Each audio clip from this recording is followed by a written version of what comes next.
राधे मेरी मात है, पिता मेरे घनश्याम। इन दोनों के चरणों में मेरा कोटि कोटि प्रणाम। जय श्रीमन नारायण। आइए प्रिय भक्तजनों, आपका स्वागत है आपके अपने चैनल आचार्य पंडित अजय शर्मा में। आज की यह वीडियो बहुत ही महत्वपूर्ण है। आज की इस वीडियो के माध्यम से हम आपको सुनाएंगे फाल्गुन माह में पड़ने वाली शुक्ल पक्ष की आमल की एकादशी व्रत की कथा। जो भी भक्त इस कथा को श्रद्धा पूर्वक सुनते हैं एवं मनन करते हैं तो उन्हें 1000 गोदान करने के बराबर पुण्य फल की प्राप्ति होती है। जो भी वैष्णव भक्त एकादशी व्रत को धारण करते हैं तो उन्हें एकादशी व्रत की कथा अवश्य सुननी चाहिए। कथा के बिना हमारा व्रत अधूरा रहता है, इसलिए एकादशी की कथा अवश्य श्रवण करें और अपने जीवन को धन्य बनाएं। फाल्गुन माह के पड़ने वाली शुक्ल पक्ष की एकादशी 10 मार्च दिन सोमवार 2025 को पड़ रही है और एकादशी व्रत का पारण 11 मार्च दिन मंगलवार को किया जाए। तो प्रिय भक्तजनों, एकादशी व्रत को अवश्य धारण करना चाहिए। होलिका दहन के 4 दिन पूर्व ही फाल्गुन के शुक्ल पक्ष की इस एकादशी का नाम आमल की एकादशी है। इस एकादशी को रंग भरी एकादशी, कुंजा एकादशी के नाम से भी जाना जाता है। इन दिनों में आमले के वृक्ष में भगवान विष्णु का निवास रहता है, इसलिए आमले के वृक्ष के नीचे बैठ कर के भगवान की पूजा करने और आमला खाने तथा दान करने का विशिष्ट महत्व शास्त्रों में बताया गया है। त्रेता युग में एक दिन महाराज मानधाता ने ब्रह्मर्षि वशिष्ठ जी से अनुरोध किया, हे मुनिवर, यदि आप मुझसे प्रसन्न हैं तो कृपा पूर्वक मुझे ऐसा व्रत बतलाइए जिसको करने से मेरा सब प्रकार से कल्याण हो। महर्षि वशिष्ठ ने उत्तर दिया, हे राजन, यो तो सभी व्रत उत्तम है, परंतु इनमें सर्वोत्तम है आमल की एकादशी व्रत। फाल्गुन मास के शुक्ल पक्ष की इस अमाल की एकादशी का व्रत करने से सभी पाप नष्ट हो जाते हैं। इस व्रत को करने से 1000 गायों के दान करने के बराबर पुण्य फल प्राप्त होता है। इस बारे में एक कथा मैं आपको सुनाता हूँ, ध्यान पूर्वक सुनिए। वैदिक नामक एक नगर में ब्राह्मण, क्षत्रिय, वैश्य और शूद्र चारों वर्णों के परिवार आनंद पूर्वक रहा करते थे। वहां पर सदैव वेद ध्वनि गूंजा करती थी। पापी, दुराचारी तथा नास्तिक कोई नहीं था। उस नगर में चैत्ररथ नाम का चंद्रवंशी राजा राज्य करता था।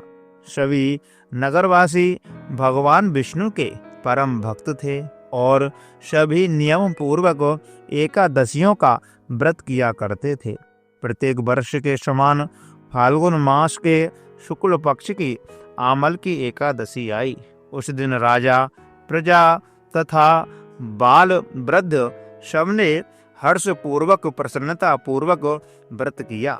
राजा अपनी प्रजा के साथ मंदिर में जाकर के कुंभ स्थापित करके धूप, दीप, नैवेद्य, पंचामृत, पंचरत्न आदि से धात्री आमले का पूजन करके इस प्रकार स्तुति करने लगा, हे धात्री, आप ब्रह्मा जी द्वारा उत्पन्न हुए हो और समस्त पापों का नाश करने वाले हो, अतः आपको नमस्कार है। आप मेरा नमस्कार स्वीकार करें। अब आप मेरा अर्घ स्वीकार करें। आप रामचंद्र जी द्वारा सम्मानित हो। मैं आपसे प्रार्थना करता हूँ कि आप मेरे समस्त पापों को समूल नष्ट कर दीजिए और मेरे ऊपर अपनी पूर्ण कृपा बनाए रखिए। मंदिर में सबने रात्रि को जागरण किया। रात के समय वहां पर एक बहेलिया आया जो अत्यंत पापी और दुराचारी था। वह अपने कुटुंब का पालन जीव हिंसा करके किया करता था। उस दिन उसे कोई शिकार नहीं मिला, अतः निराहार रहना पड़ा। भूख तथा प्यास से अत्यंत व्याकुल वह बहेलिया मंदिर के एक कोने में बैठ गया और विष्णु भगवान तथा एकादशी महात्म की कथा को बड़े भाव के साथ सुनने लगा। इस प्रकार अन्य मनुष्यों की भांति उसने भी सारी रात जाग कर के बिता दी। प्रातःकाल घर आकर उसने भोजन किया। कुछ समय बाद उस बहेलिये की मृत्यु हो गई।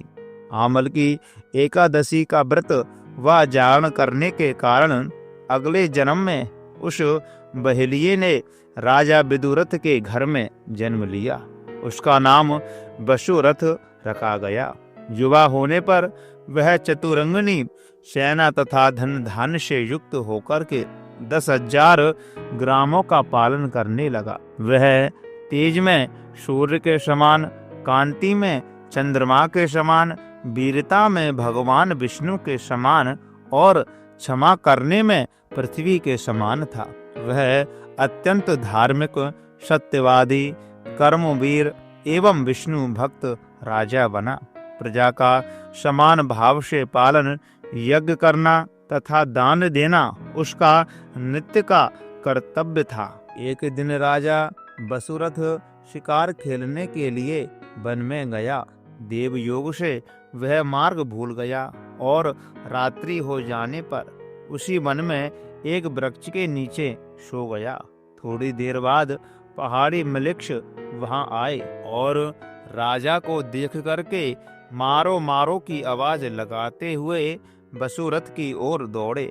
वे मलिक्ष कहने लगे कि इसी दुष्ट राजा ने हमारे माता पिता, पुत्र, पौत्र आदि अनेक संबंधियों को मारा है तथा देश से निकाल दिया है, अतएव इसको अवश्य मारना चाहिए। ऐसा कहकर वे मलिक्ष अस्त्रों का प्रहार करने लगे। अनेक अस्त्र शस्त्र राजा के शरीर पर गिरते ही नष्ट हो जाते और उनका बार फूलों के समान प्रतीत होता। अब उन मलिक्षों के अस्त्र शस्त्र उल्टा उन्हीं पर प्रहार करने लगे, जिससे वे घायल होने लगे। इसी समय राजा को भी मूर्छा आ गई। उस समय राजा के शरीर से एक दिव्य स्त्री उत्पन्न हुई।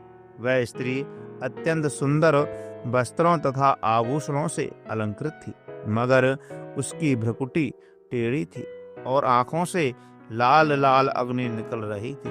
वह स्त्री मलिक्षों को मारने दौड़ी और थोड़े ही देर में उसने सब मलिक्षों को काल के गाल में पहुंचा दिया।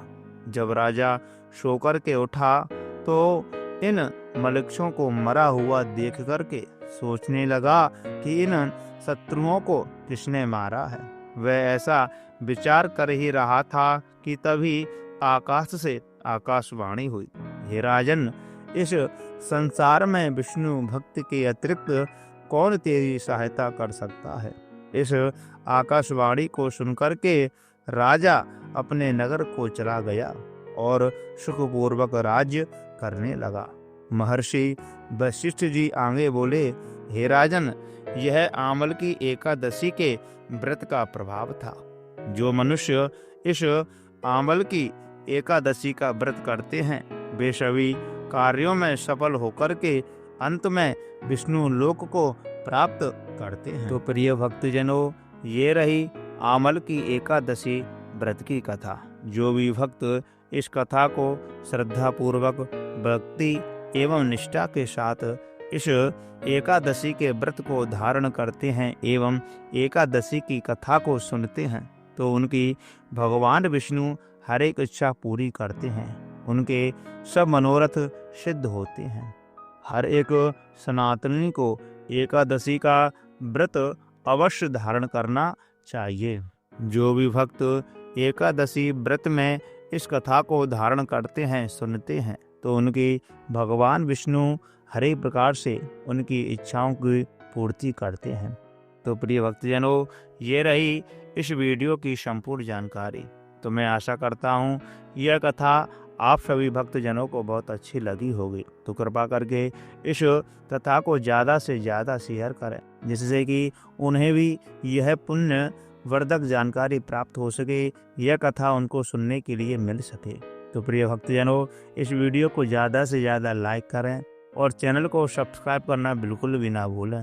कमेंट बॉक्स में लक्ष्मी नारायण भगवान की जय अवश्य लिखें, एकादशी मैया की जय अवश्य लिखें। यदि आप कुछ दान पुण्य करना चाहते हैं तो ब्राह्मण के लिए दान पुण्य भी आप कर सकते हैं। हमारे डिस्क्रिप्शन बॉक्स में नंबर दिया गया है, तो आप वहाँ पर गूगल पे, फोन पे के माध्यम से कुछ भी अपने सामर्थ्य के अनुसार दान पुण्य कर सकते हैं।